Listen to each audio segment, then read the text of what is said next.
In this video, I'm going to show you how to send money from PayPal to Cash App. The first thing you want to do is you want to log into your PayPal account using the paypal.com website. Then all we're going to be doing is we're going to go ahead and locate our balance. Then all you want to do is you want to press on the option over here that says transfer money. Once you're done with that, it is going to bring you to a page that looks like this, and we need to go ahead and scroll down until we see this option that says transfer money. From here, you guys can go ahead and select on the amount of money that you would like to transfer to Cash App. And alternatively, you guys can go ahead and pick when you want the money to hit your Cash App. So it can be in minutes, but if you do decide to do it in minutes, then it is actually going to take a 1.5% fee, or you can also do it with no fee, but it will take 1 to 3 days. So once you decided on that, over here where it says transfer to, you want to go ahead and press on this button over here that says edit. And essentially, we need to make sure that we do connect our Cash App account to PayPal, and this is the process that's basically going to connect the two.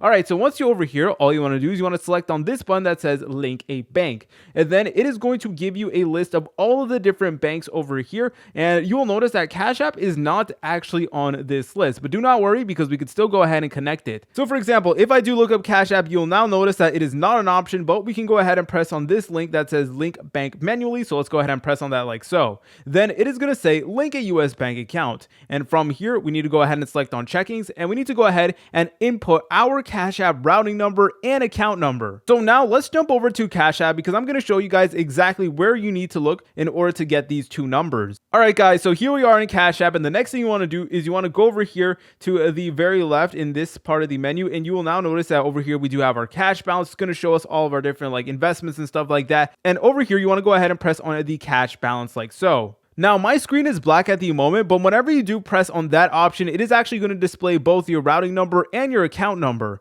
And it's also going to give you the option to copy it to your keyboard. So all you want to do is just copy it and then open up PayPal once again and then just enter it in. All right, once you're done with that, then you want to go ahead and press on the blue link that says authorize and link. And once you went ahead and added your bank account, now when you go back over here where it says transfer to and you press on edit, you'll now notice that you will get the option that says Sutton Bank, and that is actually Cash App. So go ahead and select on that, then go ahead and press on confirm. Then all we're going to be doing is we're going to be pressing on this option that says transfer now, just like so. And just like that, you can send money to Cash App. If you guys found this video helpful, make sure to leave a like and subscribe. I'll see you in the next tutorial.